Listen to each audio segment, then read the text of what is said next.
These are the four teams who are winning in the first round of the NBA playoff play-ins. So first up, we got the Golden State Warriors, Stephen Curry, taking on the LA Clippers. Kawhi Leonard is in LA. Who you got? I'm not gonna lie, bro.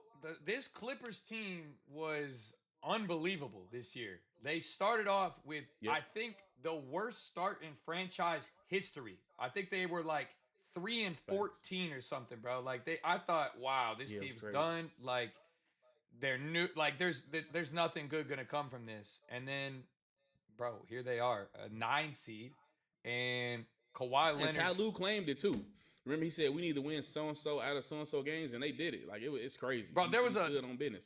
There was a fire ass like montage they did. I think it was their Twitter, bro. Their Twitter dude, bro. He cooked. Maybe we'll throw it in this video. Dude, Yeah, that'd be fire. it like went from like it was like the start of the season. It was like 3 and 14. And it was like everybody talking shit. Like, oh, they're bad. Oh, they're tanking. Their year's over. They might as well just tank for draft picks. And now here they are with a chance to make a run in the Western Conference Finals. Or to the Western Conference playoffs. I like them. I like this team.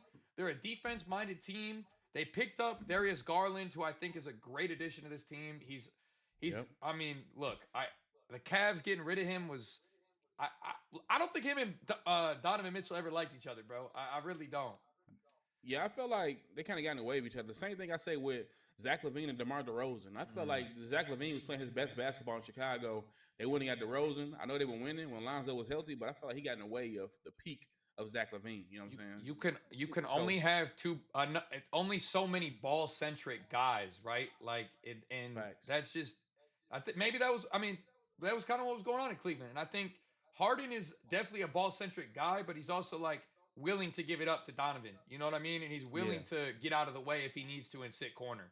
He's also almost 40 years old. All right, he's good with that. He's cool with getting in his bag when he needs to. And I think we've kind of seen the Cavs kind of work on that. I don't really think they're together with it all the way yet, but I think they will get there. Yep. But I got the Clippers coming out of this. I think the Warriors are just look. I love Curry, bro, but losing Jimmy buckets, and being unhealthy. You got just Kristaps Porzingis, who might play, he might not, which sucks to see that for him. I mean, this is a dude who was hooping before his disease. He's playing. Him and Steph are both playing. But they're gonna be on the minutes limit. Yes, but I mean, look, can you deny greatness?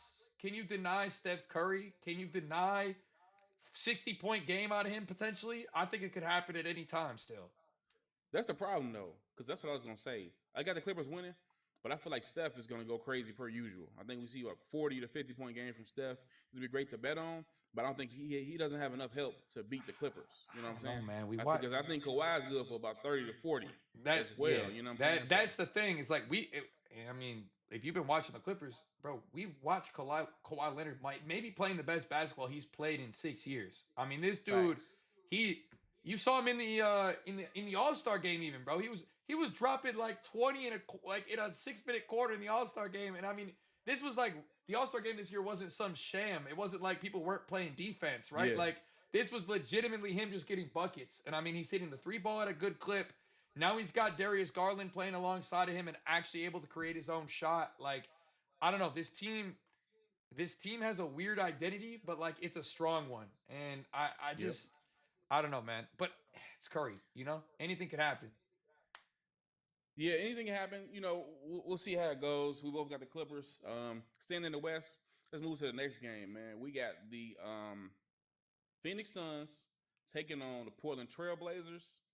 And this one, oh, man, I don't know. It's tough. I want to go with Phoenix.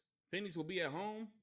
This Trailblazers team, I was wrong about them coming into the year. I thought they were going to be pretty bad, But they put some shit together, and then they're going to get Dame back next year, But I think Devin Booker has what it takes at the crib to get the Suns into the playoffs. So I'm going to go with Phoenix to win this game. What you got?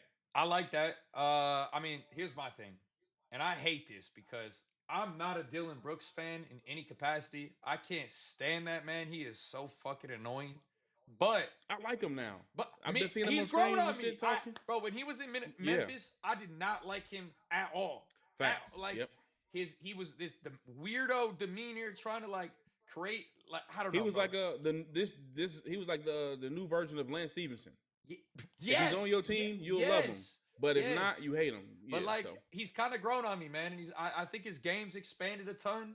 And you know, Phoenix got a lot of shooters, bro. Right? So if yeah. they can hit their threes, I don't think they get beat here.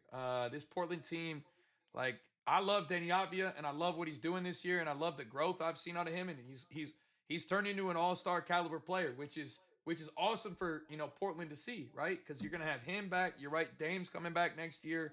You've got Klingon, who's, let's be honest, this man's a foul merchant. But eventually, like if he can keep his hands to himself, kind of like what Jalen Duren learned how to do this year compared to last year. Like if you can get that out of Klingon, you might actually start to build a team that can actually make some noise and do something. So I'm gonna agree with you here on Phoenix, but I think this Portland team's young and they got some potential. Scoot Henderson's playing a lot better too for them, which is kind of cool to see. So I definitely think Phoenix takes it, but I like the spot still. I'm not as excited about the East Side. Maybe just one game, the Charlotte game, the Philly and Orlando game. Two teams I don't bet on a lot. We got no Joel Embiid. It's like, what are you expecting here? Playoff P has made a resurgence, right, since he came back from the PEDs. Yeah, Percocet P. We got Percocet P now. Percocet P. We had Pandemic P, Percocet P, Playoff P, PEDP. Come on, man. And I'm a Paul George fan, so I got to go through this shit. You know what I'm saying? But let's start with that game first. That's the one I'm least excited about. The Orlando Magic taking on the Philadelphia 76ers. I'm not big on Orlando. I thought they would be much better after they made the move for Desmond Bane, but I think Philly could pull this off. What are your thoughts on this one? Bro, the Orlando Magic are the disappointment of the century, bro. I expected them to be a top 3, top 4 team in the East this year. Now, Same. I will give them some grace. They've been hurt all year. Like Franz was hurt, Suggs is hurt, Franz was hurt again. Like they have been in shambles all year. All right, but the only reason I lean that the Magic have more of a chance is because Joel Embiid is out. All right, if Joel Embiid was playing, he would put up 50 on their domes, body Wendell Carter Jr., make him look like a little baby, rock him to sleep with a little bottle. Like he's scoring 50 at will against the Magic. All right, but facts. No Joel. The question will be: Does Paul George have it? Does Tyrese Maxey step up to the occasion? I mean, we've seen Andre Drummond play some minutes and be good this year. Shout out Andre Drummond, Pistons legend. You talking about Andre Drummond 2026? Oh my god! Hey, bro, he's hitting threes these days, bro. You never thought he did catch me on a 3-point lay this year, so I don't want to talk too crazy, but But yeah, I mean, look, if Paolo and Franz are healthy enough, I think they can take down this 76ers team without Embiid. Healthy with Embiid, the Sixers were my sleeper team to make a deep fucking run. But I'm taking the Magic just because I still believe in the false narrative of this team. Like I really do believe in them being better than they are. But who knows? Look, Jalen Suggs is one of the clutchest players I've ever seen. He might not seem that way, and a lot of people probably got some nonsense to say about him, but bro, in college, he was a dog. In the NBA, I think he's the same way. It's just, it comes in spurts, bro. I've seen Jalen Suggs go out there and hit 5 or 6 threes in a game and take care of business, right? Like, it's just, sometimes he doesn't activate that mode. They brought Desmond Bane in to be a winner, right? To help this team take that leg up. But all this dude came with was Tyrannosaurus Rex arms. So, I mean... What are you gonna do? I believe in the Magic. Crazy. I believe in the vision. They invested too much in this season to be trash. And to be honest, I don't think the NBA wants to see a 76ers team without it Joel Embiid win. I just don't. Okay. And we've seen Paolo Banchero have some big games in the playoffs, right? The series against Cleveland. So I think he's definitely capable of doing that against his Philadelphia 76ers defense. Does he show up, though? We've seen some performances this year where bro can't crack 20 points and his team needs him without Franz Wagner there, I'll say with the season on the line, we've seen him in a game 7 before. And he went crazy. Him and Donovan Mitchell went he had like 40, I think, in that game 7. Yeah. So I think in a one-game setting, his point prop could be safe to take over. You know what I mean? I think he'll show up for this one. But I'm still not excited for it. Moving over Valid. to a matchup that I am excited about from a team that I did not expect to be good. The Charlotte Hornets figure something out a quarter of the way through the NBA season, and they beat all of the top teams in the NBA this year, right? They got to match it up with the Miami Heat. The NBA play-in tournament is the Miami Heat Invitational. They enter the play-in every single year. They are the definition of fucking mediocre in the NBA, right? Now we got the Charlotte Hornets trying to take the Heat's play-in crown.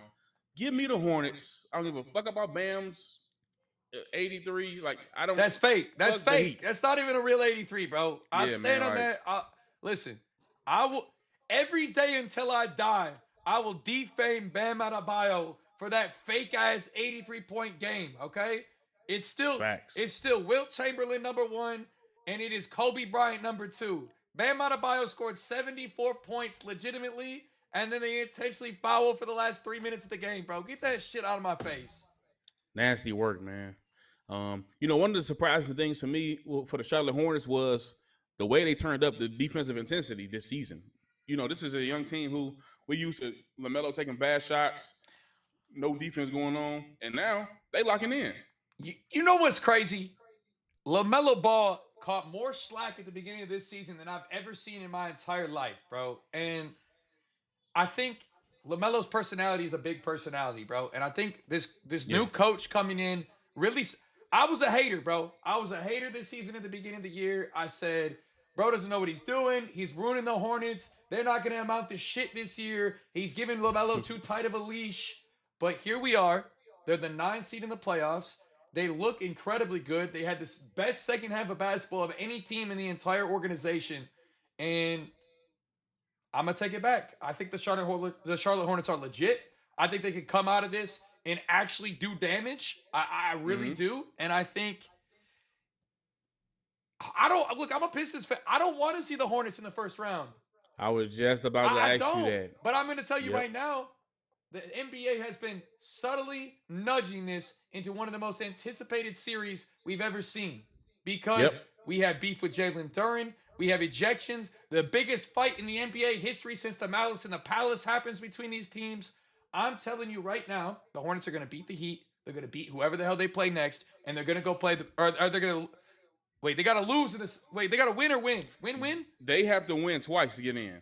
They're going to win twice, and they're going to play the Pistons, bro. I'm telling you right now. The NBA has been making that... You saw Duncan Robinson get in a fight with them just recently. I'm telling you right now. They're going to win. They're going to win again, and they're going to play the Pistons in the first round. And you're concerned. Listen, bro. The Hornets can shoot the fucking lights out. You know what the Detroit Pistons can't do? Shoot the damn ball. Facts. I'm scared of them. I do not want to see them in the first round. I am deathly afraid that is a team that if they're hot from 3, bro, they can take care of business. I really do. One thing I will give Detroit, though, I feel like they have the ability to get stops consistently on Charlotte. Enough stops to win a game. You know what I mean? And I think when Cade went out, we saw a peak version of Jalen Duren. Now you're going to have to pay him. Y'all going to be fucked in the future. You know what I'm saying? But I tried to tell all Pistons fans in the world a year ago, pay this man the max. Give him an extension all the way as far as you can before you have to pay him more money. Everybody's like, oh, no, if you had a down year, I did not care. I did not care one bit because I've seen Jalen Duren play like an absolute superstar, man. I've seen him play as a top 3 center in the league. Then there's obviously games where he can't keep his hands to himself. He's getting 5 fouls in the first half, and he has to sit, right? So it's like, I saw that potential. It was just, does he keep his hands to himself? And he's so young, too. Bro, he's 23. It's crazy, bro. Dude, Cade and Duren can run the league for the next 10 years together. I really, truly believe that. And they've built the right pieces around them now to be competitive. I mean, I still think we might be a 1 seed this year, but it was a fluke because the Celtics should be the real 1 seed. If they were healthy and Tatum was around, they would have been the 1. We probably would have been the 2. But we're 1 piece away, I think, still from that championship run. But I don't want to say a fluke. I feel like y'all did what y'all supposed to do in a year where everyone said the East would be weaker, but who's gonna come out and dominate the East? And y'all, the Detroit Pistons came out and did that. So I don't want to, fault them for that. They can't control Jason Tatum being hurt, and throughout the years, Detroit has always played Boston competitive anyway. We You know what play I'm saying? every listen, here's the thing. We play everybody competitively. We can't close games down the stretch. That's always been our problem, bro. For the Mm-hmm. last 2 years. Like we literally like the year we lost, I think we won 13 games or 12 games. I locked in the next year a 10 grand bet on the Pistons season total wins over 21 and a half the next year. That was the freest $10,000 I've ever made in my life. You know why? Because I watched us lose games we shouldn't have been losing. We just Yep. didn't have the right guys in place to close down the stretch. And we were young, we were immature. We had Cade Cunningham kind of battling through his growth of year one in the NBA. Everybody calling him a bust, talking about, oh, he's not going to amount to the player that he was drafted to be. And then here we Look are. at him now. Look, I mean, bro, look, here's my problem with the NBA, bro. And I said this with Cade. I said this with Victor Wembanyama. And I'll say it with Cooper Flag. Everybody wants number one picks to be superstars immediately. And From game one, they want to just hit the ground running. That's not the way it is, bro. Like, first of all, the transition from college to the NBA is a huge jump. Whether it's whether it's incapability or if it's just learning curve, right? Like you gotta learn it. It's just you got guys playing against kids that, bro, look, Cooper Flag was better than everybody in college. All right? Better than everybody, okay? His role was a little weird because he played like Tatum in college, right? But in reality, I think he ends up being like Jason Tatum. He's a power forward that can stretch the floor and distribute, right? Like, but that was his role that he had to learn, right? He came in playing point guard at the beginning of this season. And honestly, full disclosure, I dogged Jason Kidd for it. I was like, bro, why you got this dude not playing his natural position? But that's what they did with LeBron too, right? And then he developed that vision. He developed the power to have the ball in his hands and move the ball. 2 years ago, when Victor Wembanyama was drafted and he had a summer league game and he was like 1 for 9 with 2 points and like 2 rebounds, bro. And I think he had 3 blocks. And I was like, everybody's like on the internet trashing him. And I was like, bro, we just watched one of the greatest basketball players that's ever going to touch the planet play basketball. And it was because he was altering shots being around the court. He was taking the right opportunities for shots. He was getting to the rim and he could body everybody. He just didn't have the size yet, right? Fast forward a year later, now we got everybody scared of Victor Wembanyama. They don't want to see that man. Facts. And you know, to that point, I always look at it like this. I feel like, you know, the casual sports fan, the expectations they set on these players, whether it's your favorite player or rival, whatever it is, it's always so unrealistic. Just, you know, take yourself into equation. When you start a new job, you know, if your first day as a mailman, you think you could just walk out there and do it yourself? No, you have to be trained for weeks. Your first day as a truck driver, driving an 18-wheeler, you have to go to school for it, right? Just like they go to college, they have the knowledge of what's supposed to go on. But when you actually get out there in that truck, somebody has to train you how to do it, right? So now, an athlete, it is different, but it takes time to get familiar with what you're doing. And I think that the average person just doesn't equate. They treat athletes like they're not real people.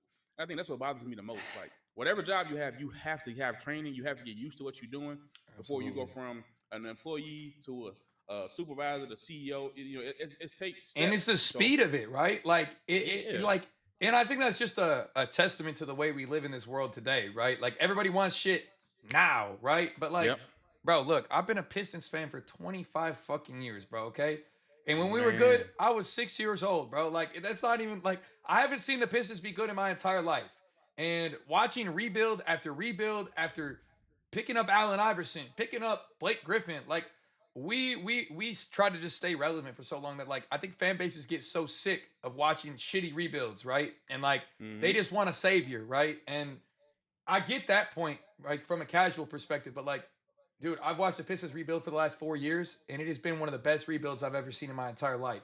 We are in a position to actually be good for the next 10 years now, right? And it sucks to go through those learning curves and those bumps of being shitty as a franchise, but like you get the right player behind you, you give them enough time to develop, and they can actually turn into something that, you know, shakes the league. And I think the last 4 number one picks honestly have really done that for their cities and for their teams, right? So it's like, you know, this year I think it'll probably be the same way. I don't know who ends up going number one because there's a lot of debate about it. A crazy draft, man. But it's stacked. I mean, I think there's a lot of great talent. I think the top 3-4 picks of this draft will end up leading teams to being really good, right? And Yeah.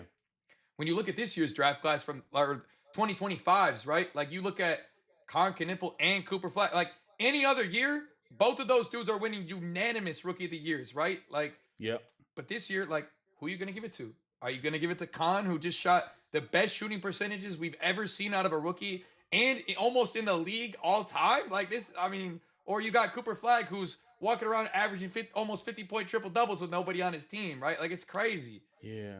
See me, I'm going with Cooper Flag. I feel like it's levels to it. I feel like Cooper Flag is at that level where, all right, this guy's going to be a superstar. I can see this guy making impacts in playoff series.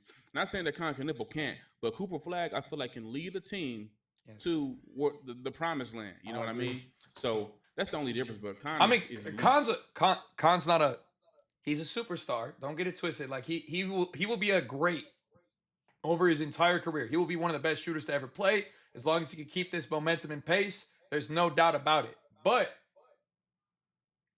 kind of like a Klay Thompson, right? This is a guy who could go to a team and be that option that's going to help you win games, but maybe not the option that can take the last shot or create an ISO situation and make sure that, you know, he's getting the bucket or making it open for somebody else, right? I think he's reliant on guys like LaMelo, Brandon Miller, creating for him to get him open, right? Like that kind of way. Before we wrap up, you know, people, they do know us for bets. I'm sure they want some looks and leans that they can get some money off of.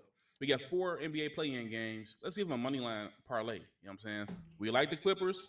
We both like the Suns. We both like the Hornets. And we would kind of split on who could win Philly and Orlando. But if we was making a lay, who you going with? If I was making a lay of all 4, yeah, I think the Magic just got it, bro. Like I think as shitty as they've been this year, I like them the most. I think no Embiid makes just this 76ers team unbalanced. And interiorly they need to be able to score against this Magic team. I mean, they got pretty good defense internally, and they do turn you over a good amount when they're actually playing at an elite level. All right. So this is what we're going with. We're going with the LA Clippers, the Phoenix Suns, the Charlotte Hornets, and the Orlando Magic 4-leg money line parlay for the NBA play-in. Now, we didn't take all the favorites on purpose either, all right? That was unintentional. I can't believe I'm trusting Kawhi Leonard over Steph Curry. I can't believe I'm doing it, bro. Oh, my God. But it's not just Kawhi, though. It's the Clippers. As a team, they are better than what the Warriors will have out there on the court. Man, I'm having flashbacks. Steph Curry dropping 60 in the fucking Sacramento. Not that too, but I'm thinking like I watched him play in the Olympics over the summer last year. I think it was this bro. Like vintage Steph Curry still exists, bro. He ain't going out quiet for sure. This is gonna be a game, bro. It's gonna be a game. Yeah. It's gonna be one of them ones. Like hopefully this is a Kawhi Leonard, Steph Curry back and forth, bro. That would be so lit. Yep. And actually, I think both these teams played in the play-in last year against each other. Did they? I think they did. I could be wrong, but I think they did, and the Clippers beat the Warriors. This might be it. Let me double check on that. I think it was. Let me look. I want to make sure I'm not wrong. And then Jimmy Butler got hurt in a series against Minnesota. Maybe that was. When the hell did they play then? Maybe that was 2 years ago. Maybe I don't know. It could have been a while ago. Maybe it was 2 years ago. I thought they played each other and that was the game. But maybe it was maybe I thought the Warriors would beat the Rockets. Maybe that's what it was. Because because the Clippers played Denver in the first round. You're right. Remember Aaron Gordon had the buzzer beater at the dunk? Yeah. No, you're right. Yep. And the Warriors, I think they swept the Rockets. Well, I don't know what was the payout on that. What we got? Oh, let me build it. Let's see what that is, and then that'll be our little lay for the video for y'all, man. And if you guys like the content, we're going to Onyx with it. Let's see what the line is on Onyx, man. If you're not on Onyx yet, use code SLT when you guys get locked in. Deposit $10, you get $150 in bonus, bro. You can put that on this if you want. You can use it on whatever you like. It's available in almost every state as well for you guys. And I will say we didn't take all the favorites because Orlando's a dog. Oh, are they? Yep. We got plus 594 for the 4-leg. 594. Yes, indeed. Let's see if we can go 4 for 4, y'all. Thank you guys for watching the video. Make sure you guys click that subscribe button, turn that bell on for the noties, and we'll catch y'all in the next one.